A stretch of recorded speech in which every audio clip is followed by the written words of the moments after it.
Welcome everyone back to the Pommy and Oz channel. We are edging closer to round one, and these pre-season clashes are coming thick and fast. We're in the final week of the pre-season before we start round zero, and we're previewing the Richmond Collingwood game, which we will be streaming live on this channel. It's more than just a practice game, it's the final chance for teams to trial their new structures, iron out that chemistry, and answer some big questions that we have for both of these sides.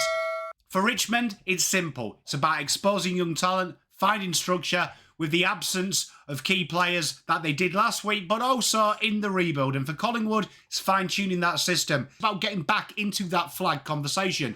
Both teams will have unfinished business from their first season outings, both coming off the back of a loss. So expect the intensity to be slightly better. So let's dive into both teams, pack what they've done so far, and what we're looking for. So let's run that intro. We'll get straight into it.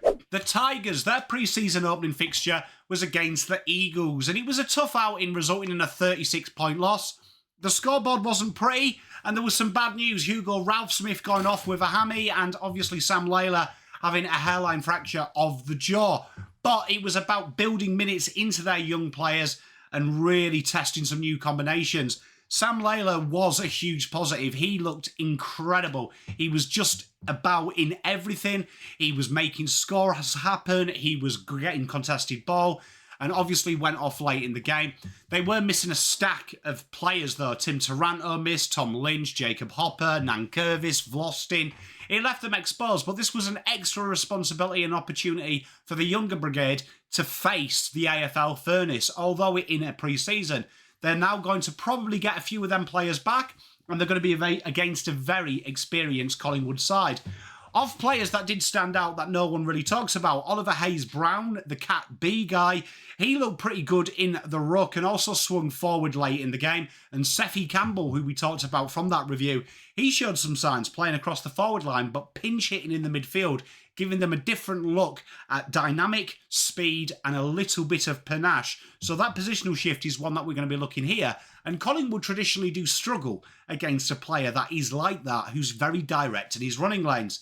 The Pies won't be easy. This is a real big test for the Richmond boys to really get ready of what they're experiencing, which is going to be a long lesson of hard knocks and lessons learnt. Collingwood, where are the Pies at? Now, they had a unique first hit out. They were playing in what was something that we usually see in the WWE, a triple threat match. They lost their game against the Lions by 13 points when they started to come back and showcase that we're not dead yet attitude. And then they had to wait what felt like an eternity to then play the Gold Coast, where they lost by 18 points. But I felt like this was a real ridiculous practice game. This was like literally the stupidest idea the AFL have had, and they've had a lot of them. But what were the takeouts? Harry Perryman, they brought him in, and he really did look as something that can really help them shift players around. We've seen Pendlebury float down halfback. We've seen Sidebottom redefine himself as a half-forward winger.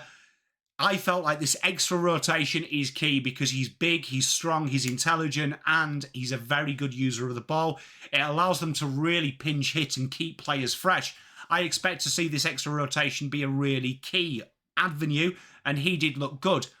Nick Daicos, he was absolutely everywhere.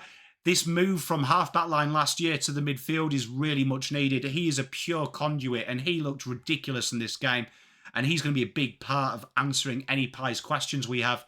And the half-back line is definitely something that last year we talked about that was really a bad thing.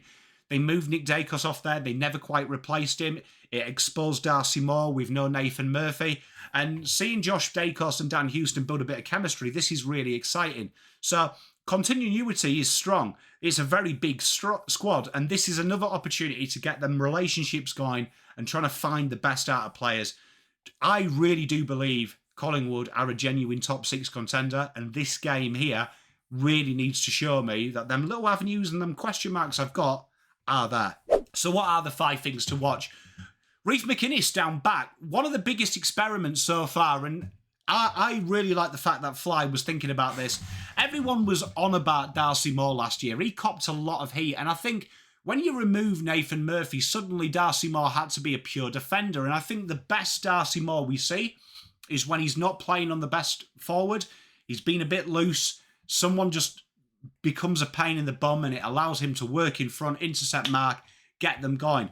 I felt the way that Darcy Moore had to play last year took away his attacking flair. It took away the ability that we know that he has, that intercept, that flair. He had a hell of a lot more defensive responsibility. Now, Reef McInnes is a big guy, a big lad, and I really liked the little things that I saw of him. I thought he stood up well in the contest, and this is a work in progress, but you've got to remember when Nathan Murphy had this job, everyone said it was a disaster as well. So I feel like you've got to give him the time. The big questions are, how does he go against top forwards? And also, does it actually give Darcy Moore that freedom? Does he feel safe to leave him loose? This is going to be an easier test than that, but this is easier than round one. So you want to iron out them things in the last couple of weeks of pre-season. Number 2 is, how does Richmond's talent cope with this workload? There is the draftees that we know, the plethora of them, Smiley, Layla and all them. But there is also some players that are coming into their 2nd, 3rd, 4th years, and a lot's going to be required of them. There's Seth Campbell, Tyler Sonsie, Tom Brown.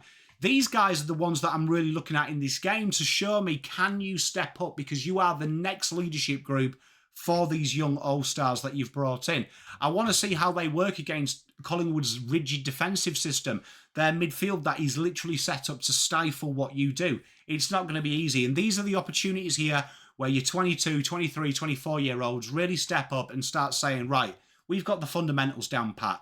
We can protect you. This next 2 years block is going to be really tough for us, but we're ready for it. So I'm really intrigued to see how that younger core just helps the baby core, but also combines with your Camden McIntoshes, your Nathan Broads, your already senior heads. It's really that middle group now where a lot will rely on in the next 2 years. We talked about it, dynamic halfback duos. Collingwood went out, all out for Danny Houston, and he came in. Now, if you were looking for someone that can replace Nick Daicos in your flag-winning year, Dan Houston would probably be top of the bill. A lot of clubs came in for him. My club, Carlton, came in for him, and they got the signature. They bolstered that area with a guy that is an incredible user of the football, has a good turn of pace, and really sets defence into attack very quickly. Having him combined with Josh Daicos, I think is a really exciting little avenue. I like Josh Daicos on the when he has the ball, and this gives a real opportunity. And there is a guy that we don't talk about enough, the man who looks really good, but last year was very average in Isaac Quaynor.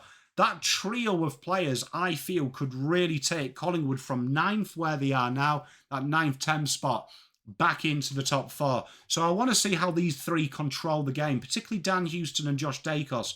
He was quiet last week, was Dan Houston, and that's fine. But all three of them are very good defensively. I really want to see how this ball movement works, how it evolves, because having 2 rebounders in Isaac Quaynor and Josh Daicos, and then adding an incredible rebounder in Dan Houston, really says to me, if these 3 gel, look out. With Noah Bolter suspended, Jacob Blight and Jacob Koschitzke are going to have to go to another level, and they're going to get opportunities. Now, Blight, I really enjoyed his game last week. I thought he looked incredibly mature for a guy that's only played a handful of AFL games. I loved how he peeled off his man. I loved how he read the ball. And this is something that really gives me hope.